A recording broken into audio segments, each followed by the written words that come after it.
Weekly this October 22 na kung saan tayo ay pinagdiriwan ang memorial of Pope St. John Paul II. So ngayon po tayo ay magsisimula po ang ating Biblical Spirituality Weekly. At syempre, wini-welcome po natin lahat po kayo dito po sa ating Zoom. Ganon din po sa ating pong Facebook Live. Welcome po sa inyong lahat. At sana po lahat po kayo ay nasa mabuting kalagayan. At ipinipray po natin din ang ating po mga kapatid na salanta ng matinding pong ulan. So, tayo po ay magsisimula ang ating pong Biblical Spirituality Weekly. Ngayon po ating papakinggan ang summary of the last week's reflection na ibabahagi po sa atin ng ating kapatid si Brother Andrew Cruz. Magandang gabi po sa inyong lahat, mga kapatid. Magkakaroon lang po tayo ng key takeaways sa ating nakaraang Biblical Spirituality Weekly. So, ang ating ebanghelyo pong napakinggan noong nakaraan ay nagpapakita ng sabi nga yung kung gusto mong manguna, kung gusto mong mamuno, ikaw dapat ay mag-iisang lingkod. Sa simula pa lamang po, ayon kay Father Ado, sa simula pa lamang po ng ating ebanghelyo, sa pagtanong ng mga alagad, ay agad na sinabi ng Panginoon, anong maipaglilingkod ko sa inyo? Kitang-kita po doon na si Jesus ay nagiging lingkod, pinapakita sa kanyang mga alagad. At ito po yung example na ipinapakita ng Panginoon sa kanyang mga alagad. Bagaman ang magkapatid na Santiago at Juan, ang hiningi po nila o hiniling nila ay maupo sa kanan at sa kaliwa ng Panginoong Hesukristo. Dito nakikita daw po natin yung the sense of seniority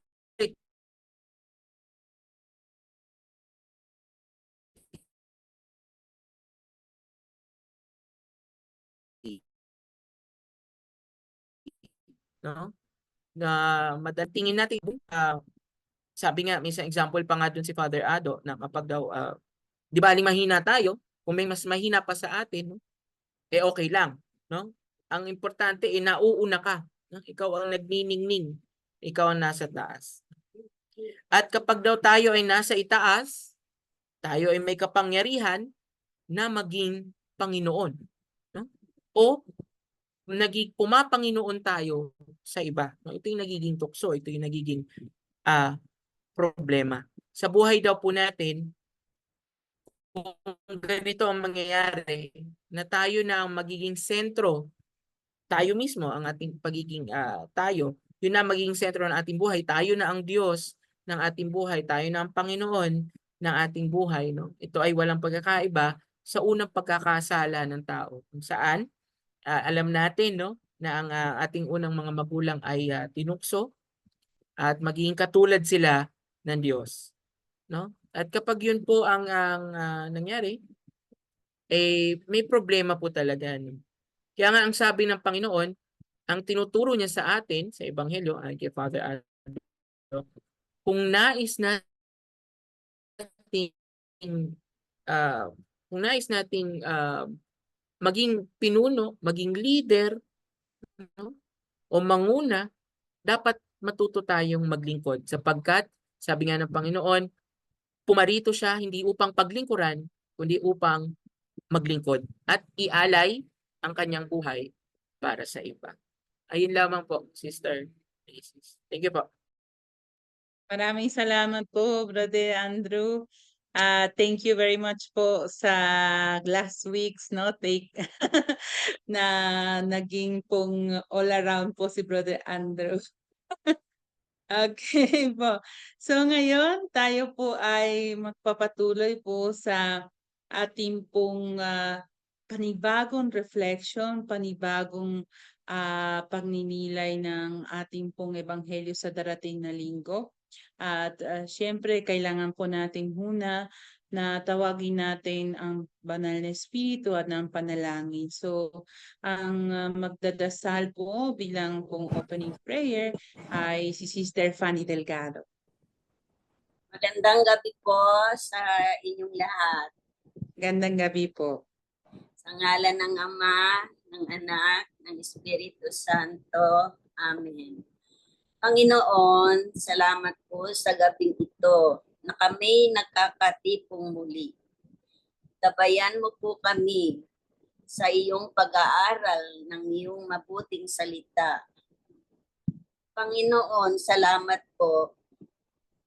Turuan mo po kaming maging maibahagi ang lahat ng iyong mabuting salita.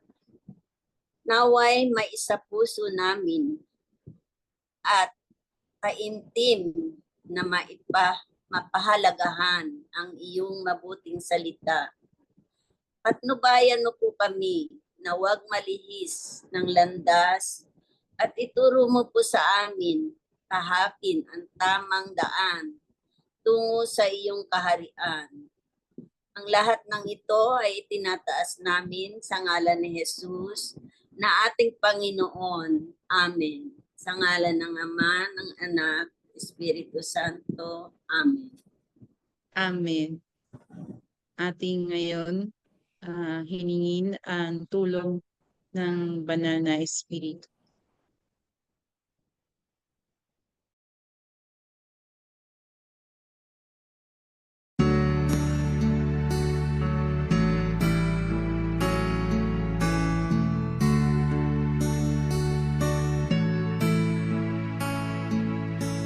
Halina, Espiritu Santo,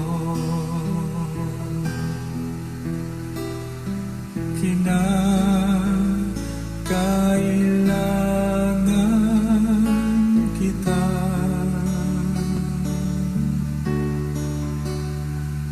Sigla at lakas na mahina,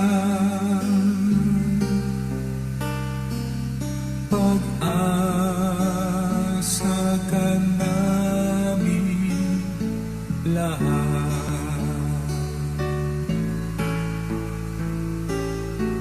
Halina, Espiritu Santo,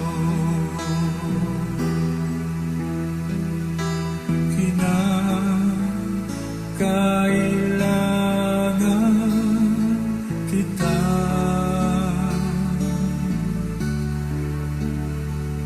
Sigla at lakas na mahina, pag-asa ka namin lahat.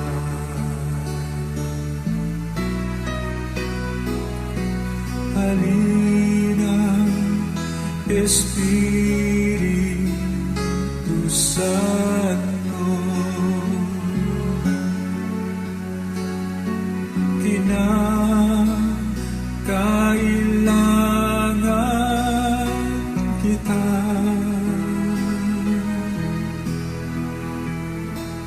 Sigla at lakas na mahina,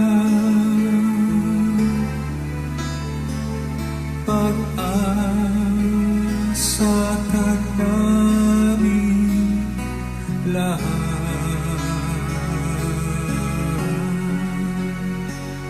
Pag-asa ka namin lahat.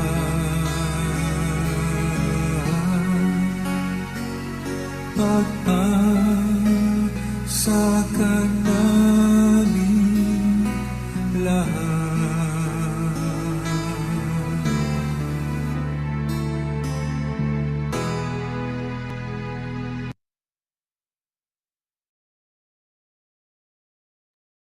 Ngayon natin papakinggan ang Ebanghelyo sa ika-30 linggo sa karaniwang panahon.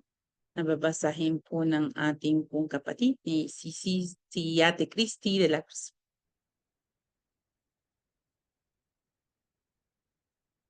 Muted po kayo, Ate Christy.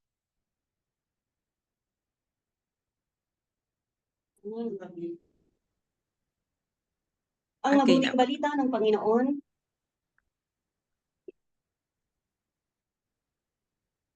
ayon kay San Marcos. Papuri sa iyo. Dumating si Jesus sa Jericho. Kasama kanyang mga alagad at marami pang iba. Ang bulag na nakaupo sa tabi ng daan at namamalimos. Siya'y si Bartimeo, anak ni Timeo. Nang marinig niyang naroon si Jesus na taga Nazaret, sumigaw siya ng ganito. Jesus, anak ni David, mahabag po kayo sa akin. Pinagsabihan siya ng mga tao at pinatatahimik. Ngunit lalo pa siyang nagsisigaw. Anak ni David, mahabag po kayo sa akin. Tumigil si Jesus at kanyang sinabi, tawagin niyo siya, at tinawag nga nila ang bulag. Lakasan mo ang iyong loob, sabi nila. Tumindig ka. Ipinatatawag ka niya. Iniyaksin niya ang kanyang balabal, palusong tumayo at lumapit kay Jesus. Ano ang ibig mong gawin ko sa iyo? Tanong sa kanya ni Jesus. Ibig ko po sanang mahiyo ka, magaling ka na dahil sa iyong pananalig. Nung di nakakita siya at sumunod kay Jesus. Ang mabuting balita ng Panginoon, Panginoong Jesucristo. Salamat po, Ate Christy. Ngayon ating mapakinggan po ang ating pong mga shares. Ang una pong mag-share ang ating pong sister, Malu Evangelista.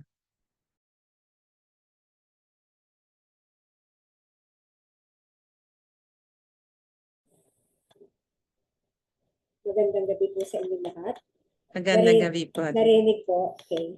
Apo, medyo mahina lang po. Pwede po ilapit po yung... Mahina. Apo, ilapit niyo lang. Ito? Yun, ganun Ito lang po. po. Opo. Thank you po, Sis Malu. Sige po. So, ito pong aking isi-share. Noong mga panahon po yun, ang mga tao, nakikilala lang po ang mga tao noon sa pamamagitan ng kanilang mga magulang. Katulad ni Bartimeus, na anak ni Timeo, sila Juan at Santiago na anak naman ni Zebedee, si Jesus ay anak ni Jose at Maria. Sa ngayong panahon po natin, meron na tayong mga apelido, kaya nakikilala kung anong miyembro po ng pamilya tayo. Noong panahon din po yun, ang pagkakilala nila kay Jesus ay anak ni David. Ngayon po, hindi lang po natin kinikilala si Jesus na anak ni David. Siya din po ay tunay na anak ng Diyos. Nakita rin po natin sa Ebanghelyo na kung saan si Bartimeus ay tinawag si Jesus, anak ni David, maawa ka sa akin o kaawaan mo ako. Ilang beses niya po inulit yun kahit siya ay pinagsabihan ng mga apostoles na manhimik. Ngunit patuloy po rin siyang lalong nagsumigaw, Jesus, anak ni David, maawa ka sa amin. Yung kanyang sinambit po ay isang dasal at isang propesyon na siya po ay tunay na nananampalataya at naniniwala kay Jesus na siya nga ay anak ni David na makapangyarihan. Sa ngayong panahon po, tayo po ay patuloy na naniniwala na si Jesus ay tunay ng anak ng Diyos at patuloy po tayo humihingi ng awa sa Kanya. At ito po ay nakikita, nararanasan po natin sa banal na misa, sa Liturgy of the Word at Liturgy of the Eucharist. Tayo po ay lagi nagsasabit ng, nagdarasal ng Panginoon, maawa ka, Kristo, maawa ka. Panginoon, maawa ka. At ganun din sa bago mag-receive, bago magbanal na komunyon, dinarasal po natin na Kordero ng Diyos, awa ka sa amin. So, ilang beses po natin sinasambit yun, dinarasal, 3 beses din po.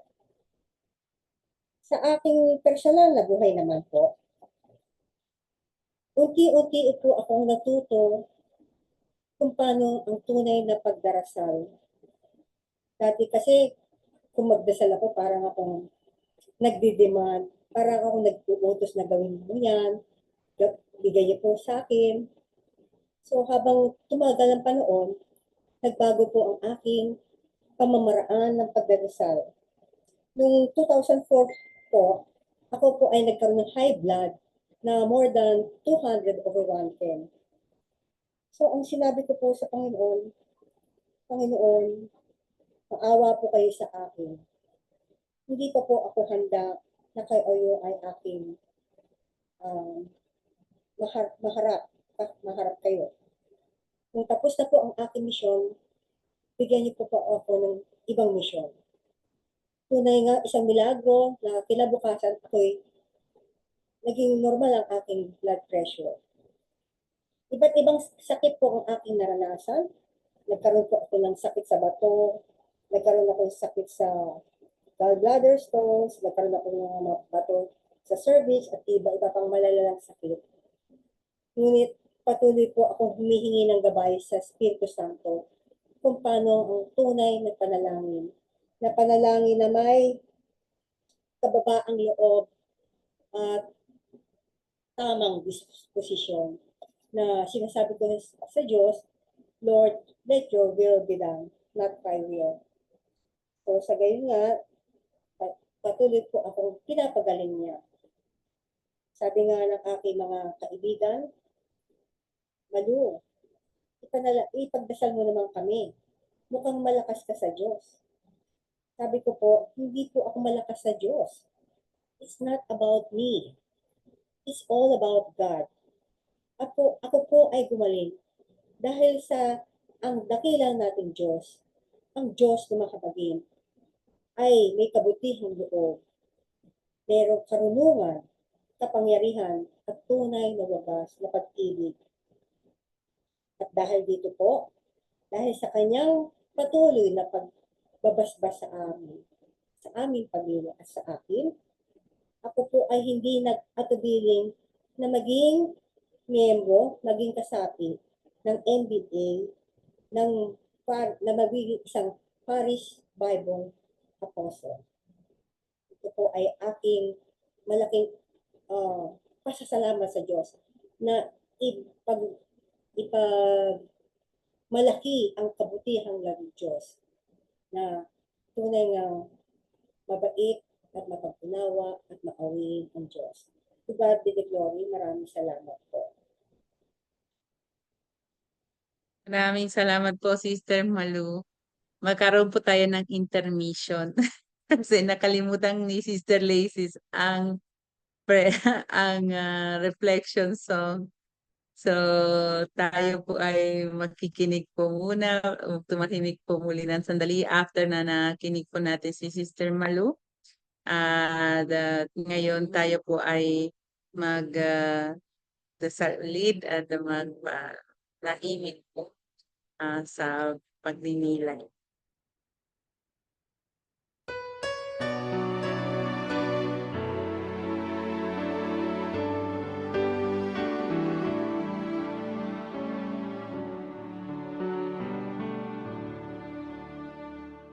I love the Lord, He is filled with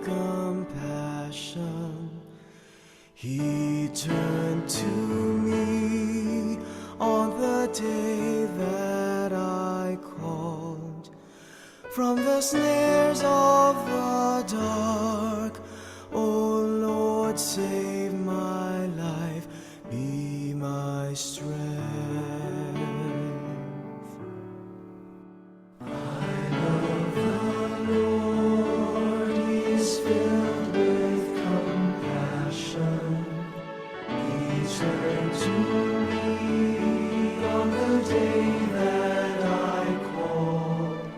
From the snares of the dark, O Lord, save my life, be my strength. Gracious is the Lord and just, our God is mercy. Rest to the weary, return my soul to the Lord our God, who bids tears away. I love the Lord. I love the Lord, He is filled with compassion. He turned to me on the day that I called. From the snares of the dark, O Lord, save my life, be my strength. How can I repay the Lord for all the goodness He has shown me? I will raise a cup of salvation and call on His name. I love the Lord.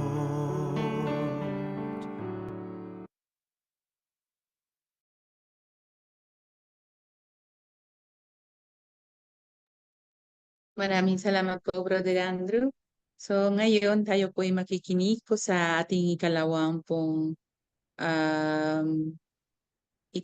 pong sharer, si Sister Lani Agwako po. Hello po. Magandang gabi po. Hello po. Audible po ba ako Magandang gabi at po. sister? Opo, narinig po kayo pero ang nakikita namin ay ang shrine. Opo. Patayin ko na lang po. Opo, opo. Maging ano. Di bali, sa akin naman po, yung tungkol sa Ebanghelyo natin sa darating na linggo, may dalawa po akong klase ng taong nakita sa ating Ebanghelyo. Una ay yung mga taong pumigil o nagsabi na manahimik si Bartimeo sa kanyang pagsigaw kay Jesus. At ang ikalawa naman po ay yung mga tao naman na nagsabing pumunta kay Jesus, tumawag kay Bartimeo para pumunta kay Jesus.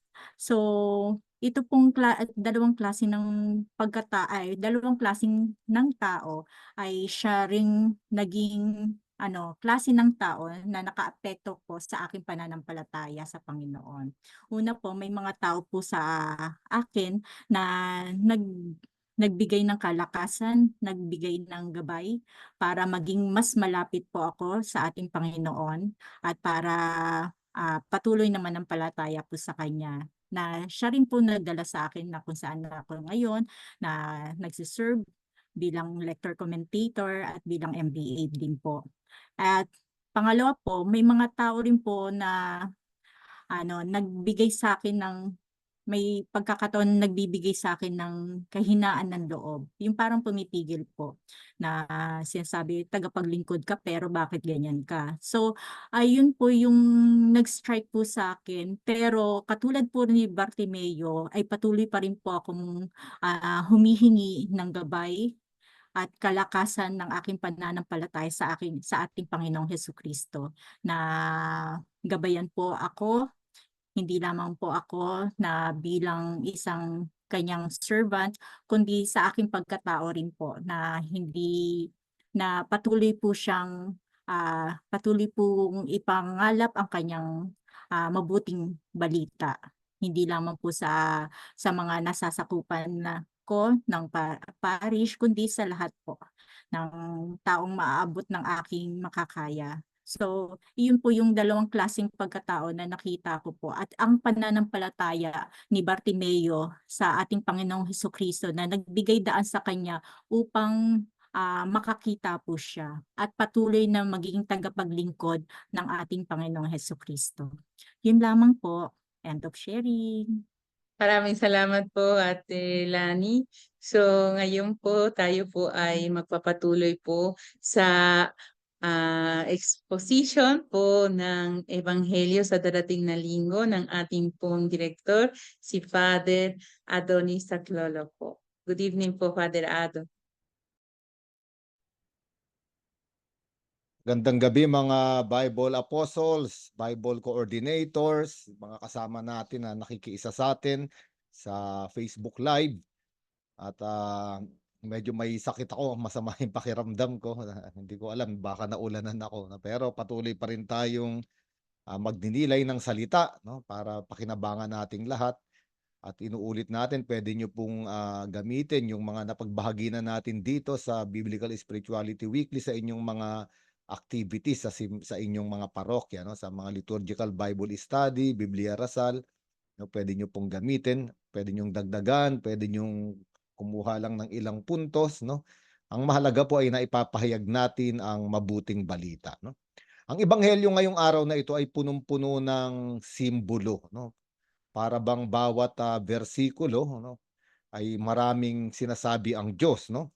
Unang-una, nakita natin na si Jesucristo ay dumating sa Jericho kasama yung mga alagad at marami pang tao, no? Ngayon, ang Jericho pa lang, itong lugar ng Jericho at yung pangalan nito ay marami ng kahulugan na magbibigay liwanag sa atin din dito sa pinag-uusapan sa Ebanghelyo, itong bulag na si Bartimeo, no? Ang Jericho, unang-una ay ang pinakamababang lugar sa buong mundo. Malapit ito sa Dead Sea, no? Ito ay tinatawag nilang lowest depression on earth, no? Talagang mababang lugar ito, 846 feet, no? Below sea level. Makikita natin at ang Jericho ay napapaligiran ng mga disyerto, bagamat may mga oasis siya, no? Pero karamihan ng lugar nito ay disyerto, no? Kaya nga simbolismo ito ng lugar na mababa, no? At yung mga taong mababa, no? Ngayon, pangalawa ay ang Jericho ay simbolo ng kasalanan at tagumpay ng Diyos, no? Kung babalikan natin yung aklat ni Joshua, 'di ba? Papasok na sana sila sa lupang pangako, pero ang humahad lang ay ang siyudad ng Jericho, no? Sabi ng mga nag-aaral, ito ay siyudad na punong-puno ng mga Diyos-Diyosan ng mga Kananeo, no? Kaya nga ang nagtagumpay para makapasok sa lupang pangako ang mga Israelita, hindi naman yung lakas nila, no, kundi ang Diyos mismo, no? Naalala natin, no, yung mga pare at yung mga kantor, yung mga manganganta ng bayang Israel, 7 ulit na umikot, no, sa Jericho habang umaawit, pinapatunog yung mga trumpeta, kaya bumagsak yung pader ng Jericho at nasakop nila, no? Ngayon ang Jericho rin ay simbolo rin ng paggaling, no? Pag binasa natin halimbawa yung ikalawang aklat ng mga hari, chapter 2 verse 19 to 22, no? Patay ang lupa sa Jericho kasi yung tubig ay mapait, no? May sakit yung tubig, kaya may sakit din yung lupa. Anong ginawa ni Propeta Eliseo, no? Hinagisa niya ito ng asin, pinagaling niya yung tubig. At nung gumaling na yung tubig, no, umunlad na rin yung lupa, no? Napakagandang simbolismo nitong Jericho, no? Ngayon, bagamat ang Jericho ay pinakamababang lugar, ang Jericho rin ay simbolo ng kadiliman. Sapagkat ang pangalang Jericho, 'di ba, maraming mga artista, mga Jericho Rosales, no? Pero ang pangalang Jericho ay nanggaling sa salitang Hebreo na Yareyak. Yareyak, ang ibig sabihin ay buwan. At ang buwan ay sumisimbolo sa dilim, no? sa kadiliman, no? Kaya nga makikita natin, ito palang siyudad ng Jericho ay sumisimbolo na sa kalagayan nitong taong bulag, no?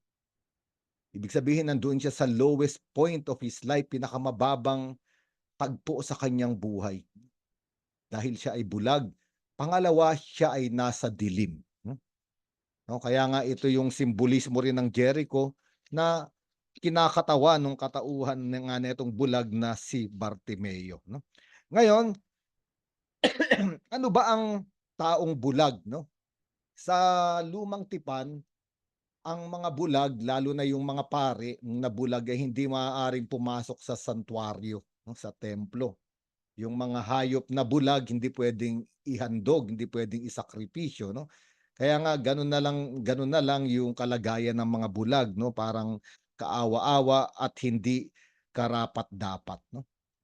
Halimbawa, pinag-uusapan natin itong Jericho na lugar ng kadiliman at mababang lugar. Pag pumunta tayo roon sa Ebanghelyo ni San Lucas sa chapter 10, 'di ba? Ano yung nandoon? Mababasa natin doon yung talinghaga ng mabuting Samaritano. At alam natin yung kasaysayan noon. May isang tao na galing sa Jerusalem. Yung Jerusalem ay nasa bundok, no? Nasa Mount Zion. At kapag bumaba ka sa bundok ng Mount Zion, ang pupuntahan mo doon sa pinakamababang bahagi ay ang Jericho. At sabi ron, yung isang tao raw ay lumalayo sa Jerusalem. Ang ibig sabihin, lumalayo sa Diyos. At bumababa sa Jericho, papunta siya sa kadiliman. No? Lumalayo sa liwanag, papunta sa kadiliman. Kaya doon siya tinambangan, no, ng mga magnanakaw. No? Sabi ng mga ama ng simbahan, ito ay ang dyablo. Habang lumalayo raw ang tao sa Diyos, tatambangan siya ng dyablo. Kaya nga siya ay sinaktan, halos mamatay na siya. No? Ngunit natagpuan siya ng mabuting Samaritano. Pag-uusapan na lang natin yung mabuting Samaritano sa ibang araw. Ngunit ang gusto ko lang sabihin, yung taong lumalayo sa Diyos ay taong pumapasok sa kadiliman. Sabi nga rin sa John chapter 9, may isa ring bulag doon, no? Yung mga tao, ang pag-akala nila sa bulag nung panahon ni Jesucristo ay bulag ang tao dahil sa kasalanan. Kaya nga tinanong nila sa John chapter 9 si Jesus, no, kaninong kasalanan ang dahilan kung bakit bulag ang taong ito? Siya ba sa sarili niyang kasalanan o sa kanyang mga magulang? So, ang ibig sabihin ng tingin sa taong bulag na nasa dilim, hindi lang nasa dilim physical dahil wala siyang makita, kung hindi rin dahil sa dilim na spiritual, no, dahil siya ay nasa kasalanan, no. Kaya nga makikita natin ang taong bulag at ang taong nasa dilim, no, makikita natin si Bartimeo ay nandoon sa gilid at namamalimos, no. Ngayon ang bulag hindi naman siya makakalakad eh. Kaya nga kailangan siyang akayin, kaladkarin ng ibang tao, ilagay sa isang sulok at mamalimos, no. Anong ibig sabihin nito, no? At ito'y mahalaga sa atin, no? Ang taong bulag, ang taong nasa dilim, ang taong lumayo sa Diyos ay isang taong palaging namamalimos. Nandoon sa sulok, namamalimos ng pansin, namamalimos ng pag-ibig, namamalimos ng atensyon, naghahanap ng katanyagan, naghahanap ng kaligayahan kung saan-saan, araw-araw namamalimos. No? Pero palagi ang karanasan ng mga taong namamalimos ay hindi naman talaga sila napupunuan. Kadalasan nga, yung mga namamalimos ay awang-awa sa sarili. Pangalawa, ang isang taong bulag, isang taong nasa dilim o yung isang taong nasa kasalanan, nasa kadiliman, hindi niya alam kung ano yung mga hakbang na gagawin niya. Kasi wala siyang makita. Yung walang makita, ang ibig sabihin din nito, wala siyang maintindihan. Ano bang hakbang ang gagawin ko sa buhay? Higit sa lahat, hindi niya alam kung saan siya papunta. Ibig sabihin, isang taong walang layunin sa buhay. A life without any purpose. No? Makikita natin yung simbolismo ng katauhan ni Bartimeo, yung lugar na Jericho ay punong-puno ng kahulugan at maaari nating makita rin sa karanasan natin sa ating buhay. No? Ngayon, kung babasahin natin ito, yung pangalang Bartimeo, sabi nung mga nag-aral ng ang Ebanghelyo ni Marcos, ay baka hindi niya pangalan. Magugulat tayo. Ang tagal-tagal ko nang binabasa to, bakit hindi pangalan yung Bartimeo? Kasi si Ebanghelista Marcos ay meron siyang kaugalian, no, na marami siyang mga Aramaic na salita, no, Aramaic words na palagi niyang tinatranslate, no. Halimbawa, yung sa Mark chapter 5 verse 41, yung Talita Kum, no. At tinranslate niya ron, sabi ni Jesucristo, Talita Kum, at inulit ni Marcos, batang babae, bumangon ka. Inuulit ni Marcos yung salitang Aramaiko papunta sa Grego, o ngayon sa atin sa English o Tagalog. Doon sa Mark chapter 7 verse 34, yung epata, no, alam natin yung epata. Isinulat doon epata, salitang Aramaiko, pero tinranslate na naman ni Marcos, mabuksan ka, no? Yung nasa krus na si Jesucristo, 'di ba, yung Mark chapter 15 verse 34, yung Eloi, Eloi, lama sabachthani. At tinranslate na naman ni Marcos mula sa Aramaiko papunta sa Grego, sa atin ay English o Tagalog, yung Ama, Ama ko, bakit mo ako pinabayaan? Kaya kung mababasahin natin itong ebanghelyo ni Marcos, parang tinranslate lang. 'Di ba? Sabi si Bartimeo na anak ni Timeo. Bakit? Kasi ang Aramaic ng anak na lalaki ay Bar, 'di ba? At yung tatay niya ay si Timeo. Kaya nga sabi ng mga nag-aaral, baka hindi pangalan ito. Ayun ang sabi nila. At kung titignan natin, maaari nating iugnay dito sa pinag-uusapan natin. Yung isang taong bulag, yung isang taong nasa dilim, yung isang taong palaging namamalimos, yung isang taong hindi alam kung paano maglalakad sa buhay, yung isang taong hindi alam yung layunin sa kanyang buhay, ay isang taong walang pagkakakilanlan. Ang ibig sabihin, walang pangalan. A person with no name. Ang ibig sabihin, without identity. No? At totoo naman talaga ito, yung taong nasa dilim, yung taong nasa kasalanan, 'di ba? Magbabasahin natin sa buong kasulatan, nilikha ang tao sa wangis at larawan ng Diyos. Nung nagkasala yung tao, nawala yung wangis at larawan ng Diyos. Nawala yung pagkakakilanlan niya, no? 'Di ba kaya nga maraming tao ang hindi kilala yung sarili, 'di ba? 'Di ba marami tayong naririnig na hinahanap ko ang aking sarili. At ito yung pinag-uusapan natin. Yung paghahanap ng sarili ay isang anyo ng pagpapalimos, no? Pagpapalimos ng pagkakakilanlan. Kaya nga napakaraming grupong sinasamahan, no? Merong Zumba, merong senior citizen, mga nagbibisikleta, no? Lahat ng grupo sa simbahan sinamahan na hindi naman masama na sumama kayo sa mga grupo sa simbahan. Pero kung sumasama tayo sa iba't ibang samahan, dahil hinahanap natin yung ating sarili, merong suliranin, may problema. Ito nga yung katauhan nitong bulag na ito, no? Si Bartimeo. Okay? Kaya nga makikita natin yung buhay ng isang taong lumayo sa Diyos, nasa dilim, walang pagkakakilanlan sa sarili, araw-araw namamalimos, hindi alam kung paano maglalakbay sa buhay na ito, at walang layunin. Ngayon, sa tagpong ito ng buhay ni Bartimeo, tawagin natin siyang Bartimeo, o maaaring sa tagpong ito ng buhay natin, baka meron tayong mga kapatid dito na nasa dilim, nag-iisa, namamalimos, nawalan ng layunin sa buhay o hindi nakikilala yung sarili. Sa tagpong ito, dumaan si Jesucristo. No, kaya sabi dito, no, narinig niya na si Jesucristo ang dumadaan. Narinig niya dahil may nagsabi sa kanya. At minsan, hindi natin napapansin na dumadaan si Jesucristo hanggat walang nagsasabi sa atin. Doon sa kalagayan ni Bartimeo, may nagsabi sa kanya. At nung nalaman niya si Jesucristo ay dumadaan, sumigaw siya, Jesus, anak ni David, mahabag ka sa akin. Jesus, anak ni David, mahabag ka sa akin. Itong panalangin na ito ay maganda, no? Unang-una, ito ay panalangin ng mga tao sa Biblia. Yung mga taong galing sa kasalanan, halimbawa yung Miserere Salmo, Psalm 50 o Psalm 51, sabi ron yung, have mercy on me, O God, in your kindness. Nagmamakaawa, no? Halimbawa din doon sa Ebanghelyo ni San Lucas, yung 10 ay yung publikano na nagdasal sa templo, hindi makatingin, ano lang ang sinabi niya, no? Diyos, maawa ka sa akin.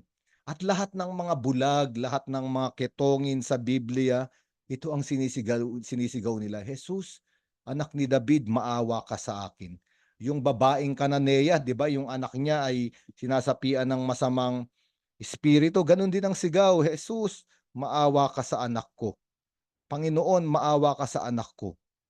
Ang aking anak ay inaalipin ng dyablo. No?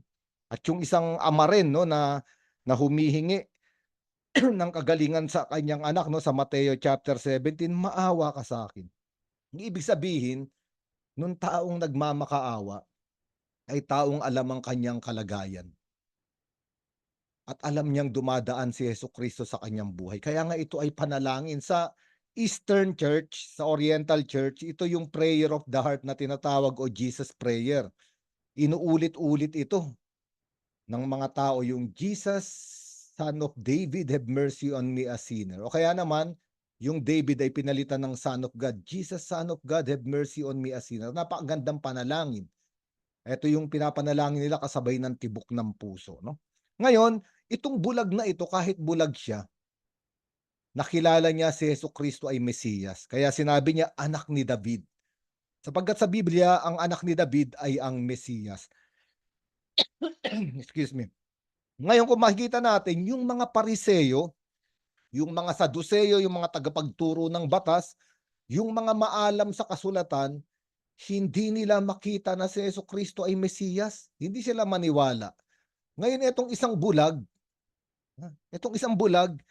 siya pa ang nakakita na si Jesucristo ay Mesiyas. Bulag yung mata niya, pero nakamulat yung mata ng kanyang pananampalataya. Meron namang mga taong mulat na mulat ang mata, pero bulag ang mata ng pananampalataya. Kaya nga, sa Biblia, ang pagkabulag ay hindi lang pagkabulag na pisikal. No, ito rin ay tinatawag na spiritual blindness. Pagkabulag sa espiritu o pagkabulag ng pananampalataya. Marami, halimbawa sa mga aklat ng mga propeta, ay Isaiah chapter 6 verses 9 to 10, no, sinasabi ro na ang bayan ko ay bulag.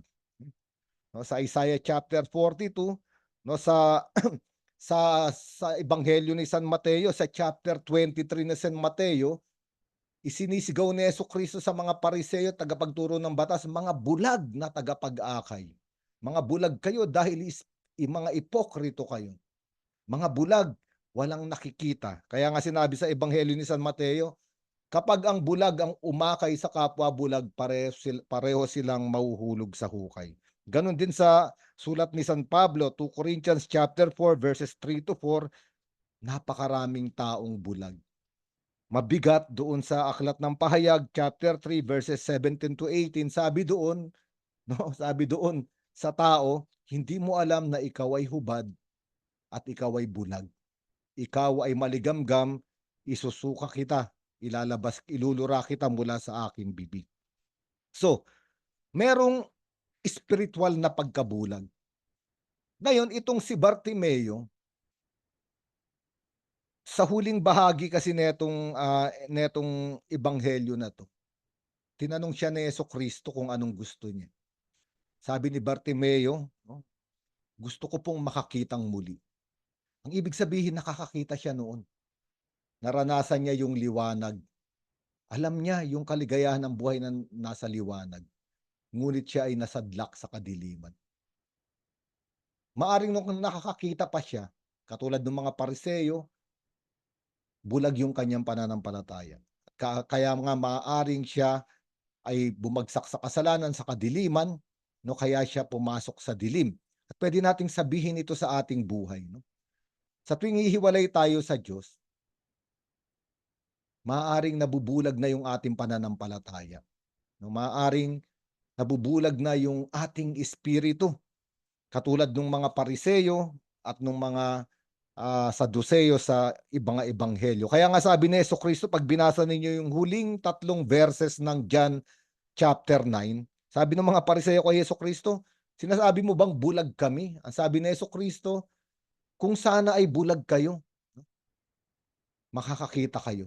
Pero dahil sinasabi ninyong hindi kayo bulag, hindi na kayo makakakita, mananatili kayong bulag. Ngayon itong ebanghelyong ito ay tinuturuan tayo. Kasi ngayon maaaring tinatawagan tayo ng Diyos na manalangin at sumigaw sa Kanya, Panginoon, bulag ako. Kailangan ko ng liwanag mula sa iyo.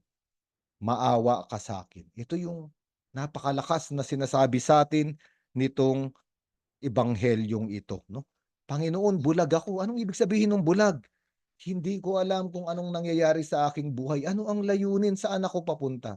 Panginoon, bulag ako. Araw-araw akong namamalimos ng pag-ibig, ng pansin sa aking asawa, sa aking mga anak, sa aking mga kaibigan. Panginoon, bulag ako. Hindi ko na naman nakikilala ang aking sarili. Hinahanap ko na naman ang aking sarili kung saan-saan. Panginoon, bulag ako. Mahabag ka sa akin. At sabi nga ni Jesus, kung sanang sinabi ninyong bulag kayo, makakakita kayo. At ito'y nangyari kay Bartimeo. At ito'y paanyaya sa atin ng Panginoon. Sabihin natin, Panginoon, nasa dilim ako. Bigyan mo ko ng liwanag. Gusto kong makakitang muli. Ngayon may nangyari rito. Habang sumisigaw siya, pinapatigil siya ng mga tao. Shh! Sabi, shut up, di ba? Nakakabulahaw ka.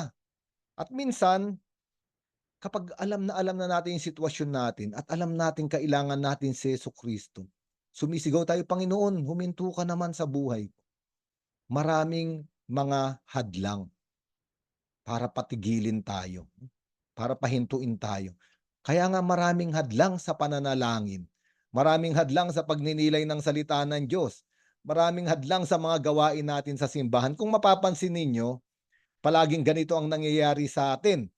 No, kapag meron tayong mahalagang gawain, may darating na event o pangyayari na kailangan din. Kailangan natin mamili. May retreat tayo, biglang magpapa-overtime yung boss. Anong pipiliin natin? Maraming hadlang. No, halimbawa, meron tayong Biblical Spirituality Weekly, manonood ka kay Tanggol. No, si Tanggol, ano nangyari kay Tanggol? No, yung Batang Quiapo. O kaya naman, gusto mong pumunta sa retreat, biglang magkakaroon ng problema. No, maraming pumipigil. Pinapatahimik tayo para wag natin tawagin ng Panginoon. No, pero ang sabi rito, mas lalo niya pang nilakasan ang kanyang pagsigaw. At ito ang itinuturo sa atin ng Panginoon. Kapag dumadami yung hadlang sa ugnayan natin sa Diyos, kay Kristo, dumadami yung hadlang sa ating buhay panalangin, mas lakasan natin ang ating sigaw. Ang ibig sabihin, mas paigtingin ang panalangin. No? Kaya nga, sabi ni Jesucristo, tawagin ninyo siya.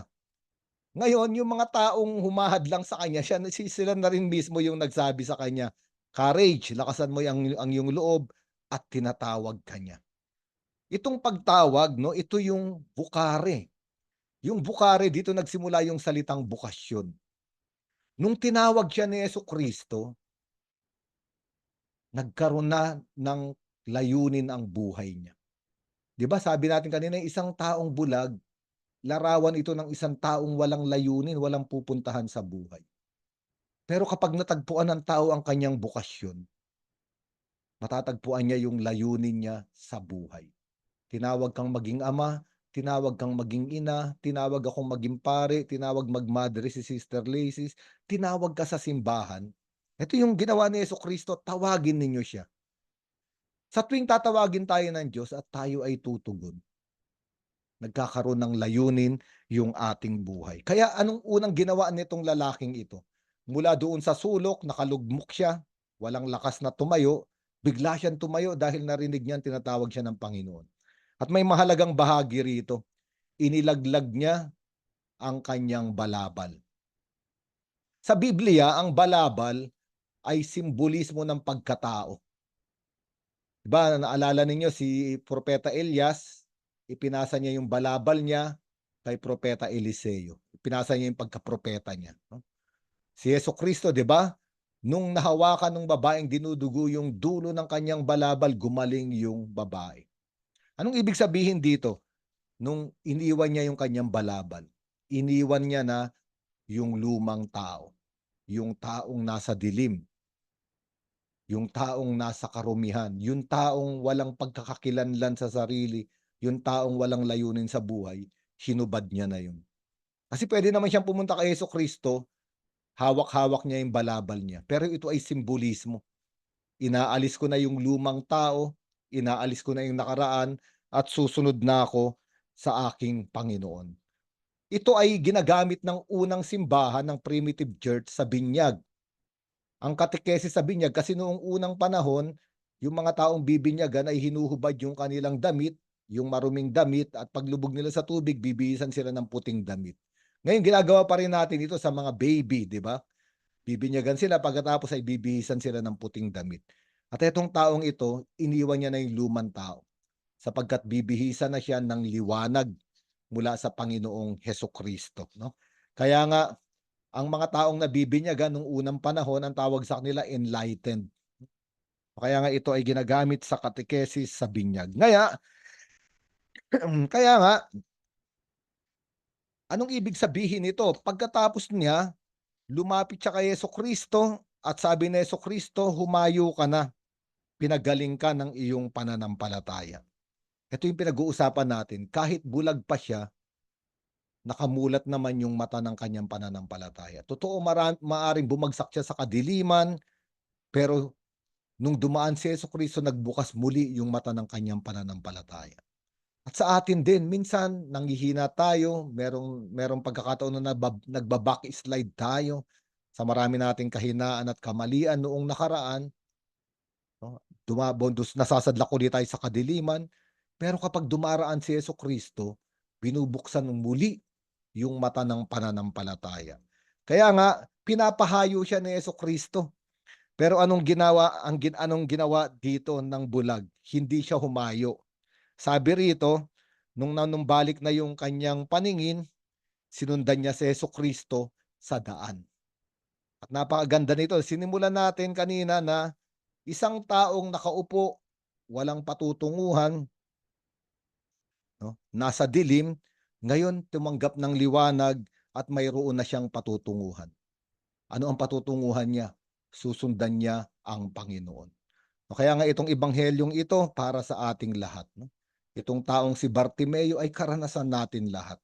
Pero napakaganda, mabuting balita ito dahil sa tuwing binabalik na Hesukristo ang ating liwanag, alam na muli natin ang mga hakbang na gagawin natin.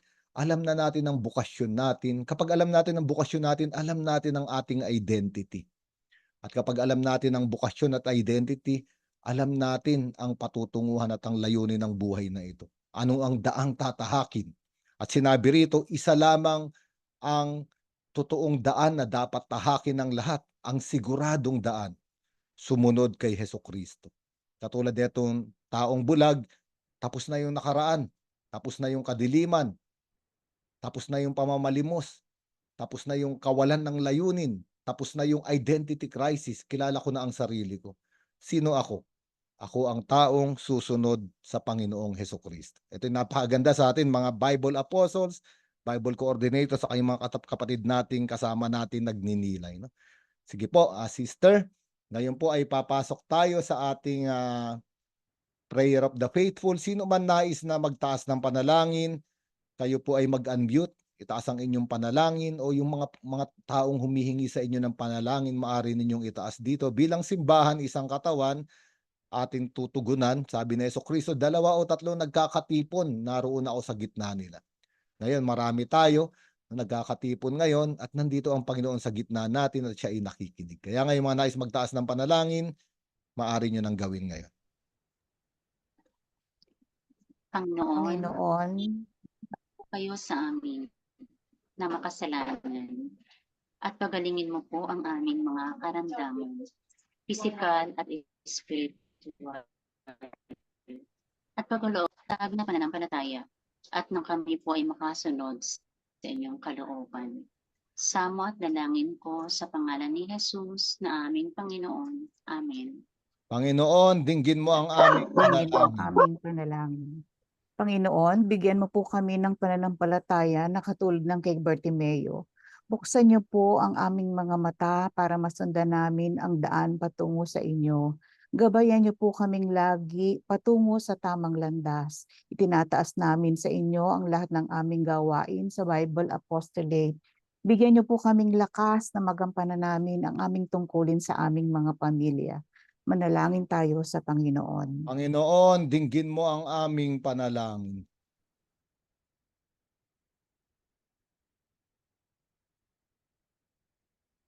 Panginoon, naway maging mapagkumbaba kami at sumunod sa iyong kalooban, at magkaroon nawa kami ng takot sa iyo.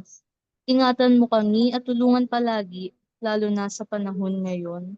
Manalangin tayo sa Panginoon. Panginoon, dinggin mo ang aming panalangin.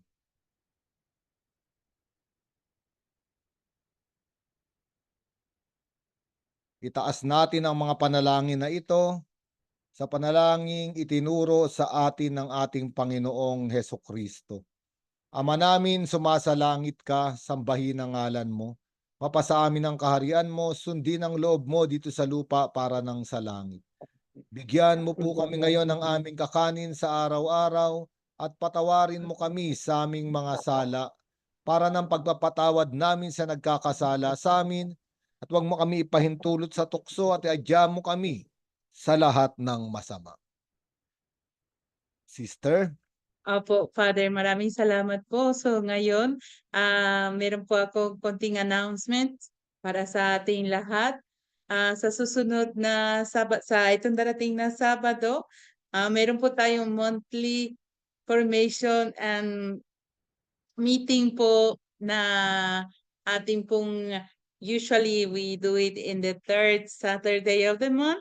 Pero dahil po last week meron po tayong General Assembly, marami po sa atin nag-attend at last week meron din pong entry program sa Santuario de San Jose. Minove po natin po for October 26 po. So ang ating pong schedule po is always from 8 to 12. And then po ang venue will be in the parish also Santuario de San Jose in Green Hills, San Juan. So lahat po tayo ay nangayahan na pumunta po sa ating monthly formation. Di ba? Lagi po ang ating venue usually is in Lay Force or in other places po. But this Saturday will be in the parish of Santuario de San Jose, Green Hills, San Juan. So, if pagkasabihin nyo, ay malayo. So, lahat po tayo ay makaroon po ng opportunity na pupuntahan po yung monthly formation kung saan tayo, no? Hopefully in the future, no? Sa Manila at sa ibang lugar. So, this will start around 8 a.m. hanggang 12 po noon. We invite you po to invite ang lahat ng mga miyembro ninyo, kahit po bago po, kahit sino pwede po mag-attend. Yun lang po. Salamat, sister. So sa Sabado, ang pag-uusapan natin ay malaking tulong sa entry program. Unang bahagi, pag-uusapan natin yung biblical covenants, no? Yung mga tipan sa buong Biblia, kasi ito ay isang thread, no? Pwede natin sabihin isang tema no nagkokonekta sa lahat ng mga nakasulat sa kasulatan. Yung susunod naman po ay yung biblical covenant, ako po ay magbibigay. Yung susunod naman po ang magbibigay si Sister Jackie at ito yung unlocking, yung connection ng mga aklat sa Biblia simula Genesis hanggang Revelation, no? So para magkaroon tayo ng parang tinatawag na overview, no? O susi, no, para maunawaan yung buong Biblia. Bagamat hindi pa natin pinag-aaralan bawat libro, bawat aklat, bawat sulat, ay magkakaroon tayo ng susi. Isang araw, pag meron na tayo na itong ganitong background, madali nang pag-aralan yung bawat libro ng Biblia, no? Ipopost po namin yung program para makita ninyo. Ang mahalaga ay maglagay kayo ng number, no, doon sa ating kung ilan kayo sa mag-a-attend. Kasi inihahanda na naman ni Sister Laces yung masarap nating lunch, no? Pack lunch, no? Kaya maglagay po kayo kung ilan kayo doon sa ating chat group. Okay, sister, wala na ba? Wala na po, Father. Just remember to be here with us every Tuesday po and to share po ang ating pong mga links po para mas marami pong tao ay makakasama po sa ating, Father. Okay. So, ngayon i-announce ko na rin ang i-save nyo na yung date. Magkakaroon tayo ng Advent Recollection as a ministry sa November 23, no? November 23, 8 to 12 noon, no? Ilagay nyo na po yung i-save nyo na, no? Dahil Advent na po, malapit na yung Advent, magandang magkaroon tayo ng recollection kung paano tayo nagkaroon ng Lenten recollection nung March. Sige po, tanggapin natin ang pagbabasbas. Sumainyo ang Panginoon. At sumainyo Pagpalain din. kayong lahat, gayon din ang inyong mga pinakamamahal sa buhay ng ating makapangyarihang Diyos, Ama at Anak at Espiritu Santo. Amen. Mayo kayong taglay ang pag-ibig ni Hesukristo. Salamat sa Salamat. Diyos. Good Sir evening. Sa Sabado na rin po yung ating bibigay yung certification ng mga nagtapos nung entry Apo. program sa Saturday. Padre. Okay. Opo. Sige, oo, pakidala, pipirmahan namin. Si Sister Opo. Isis, no? Opo. Okay, sige.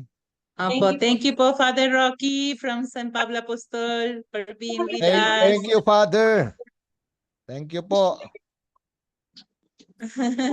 Salamat po sa inyo lahat. God bless you po. Good night.